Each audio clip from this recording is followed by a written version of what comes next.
Everybody, welcome back to Video Game. So today I got a fun and interesting episode for you guys this evening because over the weekend the Super Sega team sent out an email to different YouTubers that cover FPGA gaming as well as some news sites going over more of the details of what Super Sega is going to be, the fact that it's also gained a SKU and there's going to be 2 different consoles, and a bunch of other details. And while there are details to talk about, they are as confusing as they are informative. So we're going to go over everything and kind of just talk about what's going on. And this has appeared in the news as well, and the team does know you think it is Vaporware, and I 100% understand why you do think that. I have the exact same thoughts, honestly. I do love covering this stuff, but right now everything is a bit strange. And just so you know, I did receive this email. I get all of their press releases sent to me, so I took the look at this over the weekend, kind of translate it in Google Translate. So some of the details I have had to machine translate, but the important parts definitely I confirmed are 100% correct. And the last thing Super Sega did was show off what they said was their work-in-progress Dreamcast core running on their prototype FPGA boards.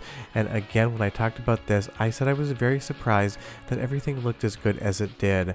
No, it's not running at the full frame rate, but I would expect a work-in-progress Dreamcast core to have graphical issues. Basically what we're seeing here is them trying to say that they have all of the different calls to the GPU, all of the different shaders implemented, so you get a perfect image, and if I paused it, you wouldn't know it was on an FPGA device. The only way you would know that this was apparently a work in progress would be the fact that the frame rate is off. And again, this is not what I expect to see when I see a work in progress core for anything. We've gone over the work in progress PlayStation 1, Sega Saturn, and Nintendo 64 cores for MiSTer FPGA, and they all start with basically nothing running on them whatsoever, with horrible graphical correction and freezing, and basically they all evolve and iterate from there. So if this in fact is a work in progress Dreamcast core, they've nailed everything but the frame rate off the top, and obviously that does seem to beg some suspicions. They've even talked about the fact that Super Sega now is going to come in 2 different hardware variants, and even though we haven't seen any real hardware, it has grown a SKU, and now there's going to be 2 different versions of the Super Sega. And the team at Super Sega says they understand there's a high degree of skepticism, and I think things like this are definitely adding to this. Super Sega's official channel here showed off some card connectors as well as a drawing on a piece of computer paper that talks about some of the ports and where they may be. But these are just card connectors. You could buy them on eBay or Amazon all day long. And just to give you a little bit of a freeze frame there, that is a card connector. The other things on the table seem to be just PCBs upside down, so we can't really get a good look, and a couple extra card connectors. That does not seem to be something that would run a Dreamcast FPGA core. Now, is it possible they have some sort of development FPGA board on their table and they just don't want to show us? That is possible. When we go over to real Sega Dreamcast footage, you can see the graphical fidelity is there. There is the exact same look between the Super Sega demo and real Dreamcast hardware, except the frame rate is up. And they also talk about the fact that they're going to be using the Vertex UltraScale Plus FPGA chip, and they've stated somewhere between 100 and 2,000 logic elements included in the SKU they want to use. And that again is a confusing statement. Sure, AMD has some development boards, and maybe they have one of these in their arsenal they're developing on, but we really don't know what they would be using. And these development boards honestly are usually overpriced just because they are for engineers trying to develop things, so it is more of an institutional or industrial product versus something that would go to an end user. But it's also interesting that they don't know exactly the chip they're going to be using yet, that it's between 100 and 2,000 logic elements. If we go ahead and take a look at the overall SKU index for the UltraScale Plus FPGA, just the chip, not on any sort of evaluation kit, we can get a better sense of what they're offering, and they definitely have offerings in the 100 to 2,000 logic element range, so that is something that would be applicable. And of course they have things in the logic element range that are going to be absolutely absurdly priced and are not going to be useful in any way, shape, or form for gaming, because it would just be way too high test. But I went through all of the different UltraScale Plus SKUs, kind of taking a look at what they were offering, how many logic elements were involved, and I can't imagine this being able to run Dreamcast at 100,000 logic element unit, because don't forget, on the MiSTer side of things, even though it is a different chip, logic amounts do matter, and the Nintendo 64 core is using about 92% of the available LEs or logic elements on the Cyclone 5 chip, and that's going to be right around 98 to 100,000 logic elements. So if you do something like Dreamcast, you're probably going to need a much larger chip, so I think the part would have to come in at the 200,000 logic element range from there. And again, these demos demos raise more questions than they provide answers, because you do get the graphical overlay that's supposed to tell you what controller port you are selecting, but you'll see it doesn't go over to USB. It's still on the DB9 port, and that's not something that really would accommodate any sort of controls in for Dreamcast. So is this an added overlay? Is this something running on hardware? It is impossible to say. Now, I'm not the pessimistic sort of person. I like to root for projects, but there's nothing about Super Sega so far that makes me be able to point to anything and say, I think anything is in fact running on an FPGA board. And that is kind of the thing that we're left with the questions that we can't answer. And it's also always strange when a project that hasn't even shown off a working prototype yet has now expanded to 2 different models. You get into that project scope creep where all of a sudden you're wondering, why are you making 2 systems? What is the second system doing that the first one doesn't? Why are you telling us that now when you haven't even showed us one working Super System yet?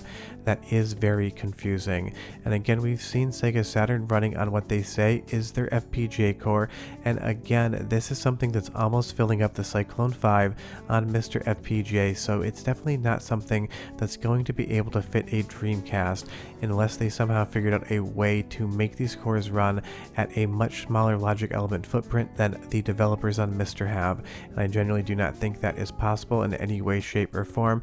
I just think they haven't selected the appropriate part if they're looking at a chip in the 100,000 range. Because the Sega Saturn core is so impressive on the MiSTer side of things, and we know exactly the footprint it occupies in quarters when you do a build, it gives you a fitment statement at the end telling you exactly how many logic elements in every other item on the FPGA and how it is stacked up against the capacities. So I can't imagine Dreamcast fitting in something that MiSTer FPGA couldn't handle. And you'll see here they're talking about not wanting to show anything again until the end of September when they have their first working prototypes. So they keep pointing to the September date to show off a working prototype that we can see on screen and kind of take a better look at. So honestly, there's not going to be any way to answer the question of what the hell is Super Sega until we see those prototypes at the end of September.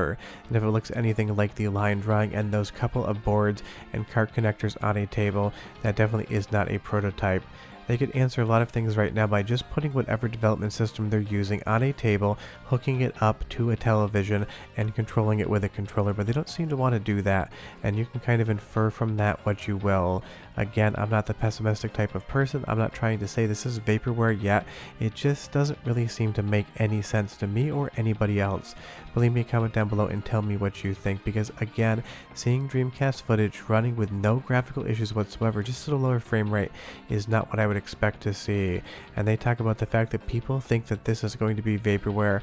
Well, the reality is the Super Sega team has given everyone every indication that they would want to think it's vaporware. They have not yet shown anything concrete that would make us think that this is actually a product and device that is going to exist on the market. Because this footage right here, I really have some firm beliefs is actually just software emulation that is dropping frames. This is not how core development goes. When you have something work in progress, you never get this clean of an image out. This would have to be something like 85 to 90% done at this point in time. Is it possible that they've done that? Absolutely. Can I point to it and say that's what they've done?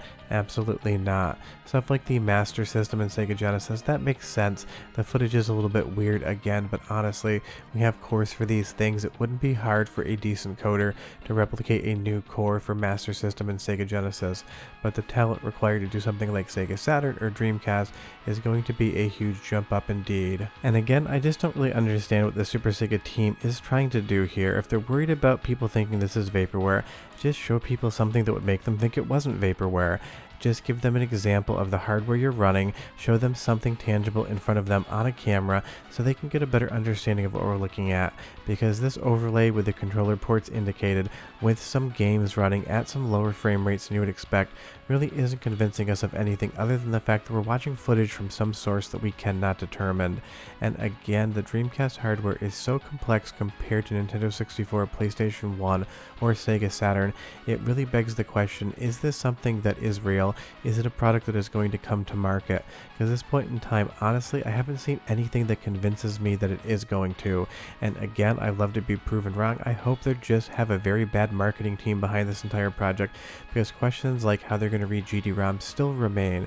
So maybe this is real and maybe their marketing team is just absolutely not up to the task. Maybe it's not real and they're just showing us whatever they think can convince us. I genuinely do not know. But at the end of September, we should see some prototype boards and we'll take a look at them in a video. And if the Super Sega team updates with any other pertinent information, I'll definitely talk about it. But Super Sega seems to be Super Saga because the saga of what Super Sega is continues. Try saying that 3 times fast. Short of that, we are done. I'll see you guys next time. Bye-bye.